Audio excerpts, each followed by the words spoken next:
honestly, quite a few upsets today. So I've been seeing a lot of people struggling with some of the predictions based on that. Yeah, I didn't actually do my day 2 predictions. I got pretty upset from my final results of my first day. So yeah, it's tough to get everything right, and I don't see it happening anytime soon. Right now, here we go. Game number 1 between SANDBOX and ASAF, trying to qualify and trying to move on, get that money. SANDBOX is going to come in with a fireball on top of the Magic Archer. And we have ASAF running double quick bait, running the Goblin Barrel and the Evo Wall Breakers. SANDBOX on the other side, ignoring the commentator's advice, using that RG Tombstone. Hey, man, if anyone's going to win with this RG Tombstone deck, it's going to be Sandman. Arguably best RG player in the world. I mean, there's a lot of good ones. There's Moogie, there's Pedro, there's Vitor75. But Sandman's known for RG and he's known for Graveyard. So let's see it. RG Bridge after the Inferno Tower wasted. Is that just game over? Yeah, I mean, the E-Spirit plus Fire Spirit plus Delivery can take out these Skeleton Dragons. But the Skelly Drags not taking out the Wall Breakers in time, allowing them to survive. And all of a sudden, SANDBOX up 2.5 Elixir and 2,000 HP worth of damage. He must have just misclicked, right? I mean, it's got to be that. You have so many different opportunities to defend easily if you're running a soft stack. I think he's straight up probably, like something I do a lot is like 2 cards that look similar in my peripheral. I'll just misclick. Yep. Like my guess is he tried to play a Fire Spirit and he played an Inferno on accident. And now he's lost 2/3 of his entire tower. Yeah, the game. Yeah. Maybe the game. Maybe the whole game. Yeah, SANDBOX very disciplined, and we don't often see him making too many mistakes. Oh my gosh! Right there. Josh, he clicked the ability! He clicked it! All right, SANDBOX figuring out the one way to lose this game. He said, all right, this guy's freaking out. Oh my goodness, look at this play. Monk at the bridge plus ability, turning your own Magic Archer into your your opponent's win condition. That's ridiculous. Yeah, that's 550 HP worth of damage. Another Magic Archer placed at the bridge. This time we're responding with the Fisherman, not the Monk. And this Magic Archer will stay alive, so definitely still game not over, but game certainly close. RG at the bridge for SANDBOX has to be the next play. Instead, not going to, just gonna reset. Interesting that he chose to go Skeleton Dragons. Yeah. Honestly, great defense from ASAF. And he continues to do that. We've seen a very similar situation, actually, when Clown was playing against ASAF in the upper bracket, where SANDBOX is respecting ASAF's pressure. He's not going for the Fireball cycle. Instead, pressuring with troops at the bridge, getting some Monk chip, and then setting up for defense. Let's see if he has what it takes here. Big double Evo push, but the Tombstone helps out quite a lot.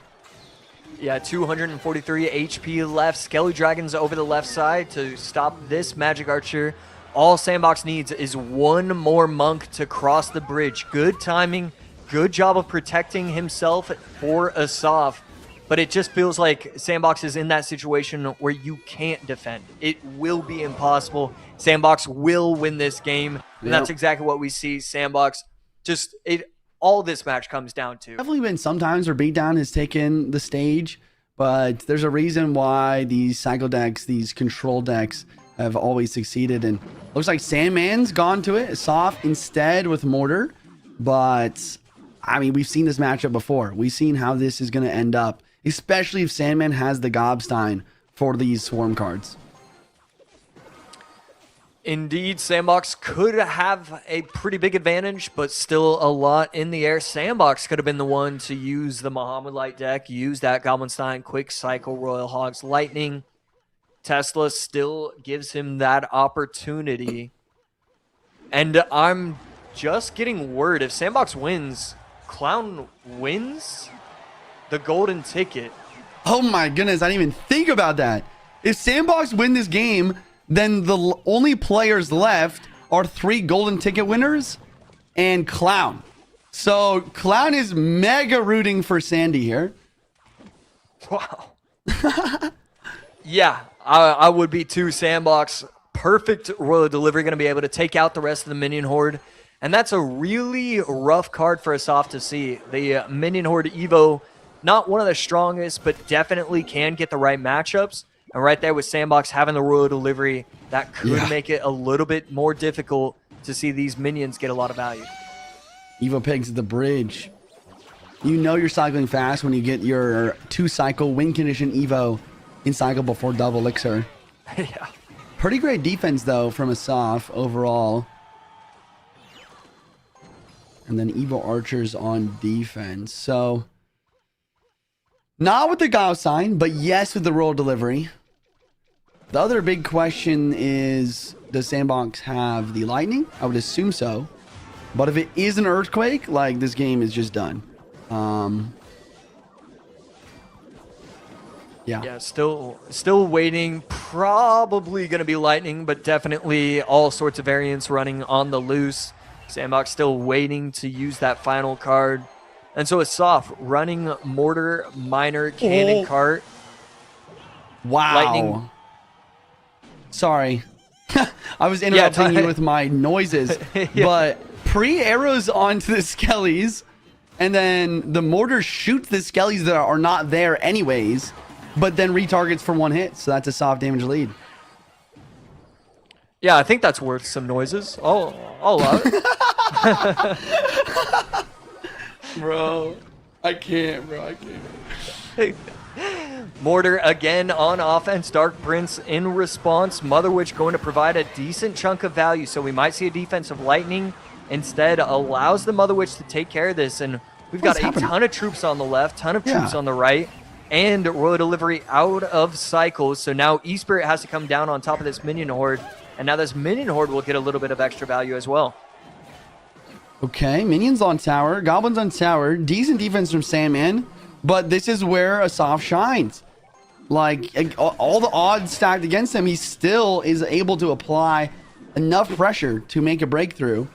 SANDBOX has finally got a reset here. There's a minute 30 left. He's down about 1,000 damage. We're going to need to start seeing some Evo Piggies plus Lightning if he wants a chance here. There's a push. Wow. There is a push, but right here, it's just so awkward for him. The Minion Horde can always get placed down, always defend properly. Only having Royal Delivery and Lightning means ASAF is just in love with this matchup. This is such a beautiful situation for ASAF. Yeah. Yeah, definitely it's hard for ASAF to break through, but now that he has broke through, at this point, you just need to spam all his cards on defense. And there is no log, like you said. There's no log, there's no arrows, there's no... And then Lightning, you know, there's no Earthquake even. There's no way to actually take out these swarms on the opposing side of the map. And then a misclick Tesla as well. Yeah, I mean, just too much of a response for ASAF. I will say, Dark Prince able to take out a couple different troops. Royal Delivery not going to come down. Cannot reach those minions. Another Mortar, 1248 to 1652. Bad Mother Witch, though. Could go Lightning Cycle, and that is exactly what we're going to be seeing right here. Needs to defend, needs to save it up, so that way he can win just off of one more Lightning. Will we see the Dark Prince ability? No. Piggy's Evo inbound. Dark Prince still alive. Minion Horde on defense. Lightning drops down. Arrows defensive. Piggy gets 1 extra hit on tower, but it's not enough. ASAF winning the game by 2 HP. Gonna make it and force this best of 3 to the final game. Is gonna come with some sort of like a Mega Knight, a Bridge Spam, or Mega Knight Hog deck here. Yeah, and it feels like this could be Furnace, Hog, Quick Cycle, Lightning. ASAF on the other side, running Drill, running Graveyard, one of those two. Might be Graveyards from Sandy as well. Might just be end up being a Graveyard mirror. But I don't know. ASAF might just have the Drill like I mentioned. And it definitely feels like something SANDBOX would be prepping for. Yep. Really makes sense to be seeing the Valk. Still could easily be Graveyard like you were saying. And the only substitute being Valk for the... for some sort of knight potentially. So could just be recognizing the exact moment that we're in, and we're seeing it. Drill versus Graveyard, game number 3. Yeah. I just think this is a mistake from ASAF. It's just too predictable. Like, you have to come with something different. Like, you cannot play drill here. It's so obvious. Like, SANDBOX is gonna have the Valkyrie. He's gonna have the Barb Barrel. This drill's never getting damage. And then on the other end of things, like, yeah, sure, you have poison for Graveyard, but it's not gonna be enough. Like, you can't poison the Graveyard and the Evo Furnace. Yeah, and right here, Archer Queen cycled at the exact time of the Graveyard, so cannot poison defensively, but will not matter. Archer Queen plus Barb Barrel responding nicely, and will get the invisibility out in time, but that's just going to be a very simple Barb Barrel, and a nice Barb Barrel as well, taking out the Archer Queen and forcing the defensive Tesla. Man, that's a lot of elixir to deal with a Barbarian there. Double elixir is going to come through. SANDBOX, Fern is back. Probably going to play a Valkyrie on defense and then go for a Graveyard. Most likely on the right side, but he has the opportunity for either. So Ronan going to try and defend this right side. Poison on defense, I believe, to take care of these skeletons, and that is going to be what's happening. Ronan plus Archer Queen locks up the right lane real nicely. And Evo Valkyrie is perfectly in cycle to deal with Evo Drill. Evo Snowball does come through and actually clears the way for an Archer Queen connection. Surprising. And also solid damage for ASAF. The question is, can SANDBOX actually counter push? The Ronan's actually kind of doing a great job, though, of locking down this lane. Yeah, Ronan has been really impressive. Takes care of the Valk with ease. And Valk is going to get taken out once again. This Ronan just getting so much value. For real. 2 Valkyries down, one of them Evo. Graveyard does drop a poison for both players. And that's the placement that I'm talking about. 1 tile up and 1 edge on tower. So you get 2 edges on tower. Guaranteed 2 different skeletons that can lock on. So that's going to be very consistent damage. All SANDBOX needs to do now is make sure these drills stop doing damage as well. Yeah, and that's always a tough task to ask from some of these players like ASAF. Drill going to get a little bit of value. Archer Queen locking onto the Barb, keeping that Valk alive. But that Valk is going to get destroyed from this Ronan. Ronan showing everybody why it is classified as a legendary right here. Yeah. It might even get a hit. He's so fast, and the Ice Spirit does not come down in time. Big connection. Will we see another Evo Snowball here? Barbara is ready to go, and a Ronan at the bridge with the Archer Queen ability. And SANDBOX is scrambling to make sure the Ronan Queen combo does not connect. Man. I mean, this is a 40% Ronan that just keeps destroying these Valkyries, providing so much value. 45 seconds left, 300 HP separating these 2 players. A couple skelly shots here and there is going to bring the game closer. But right now, ASAF going to force out a lot of elixir, force out a defensive response from SANDBOX. Oh, man. Evo Snowball, Evo Drill. Ronan's on the board with the Archer Queen ability. Another drill before the first one's even done. Barbarrel's doing its best, but honestly, so much damage comes through here, and it's not over. Another Archer Queen. Will this Graveyard get any damage? 15 seconds left. Oh, is it enough?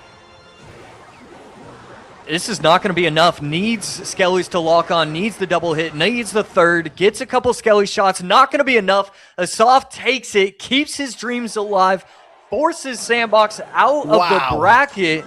And all of a sudden, what looked to be SANDBOX's second straight monthly finals run, it slowed down. It stopped completely. ASAF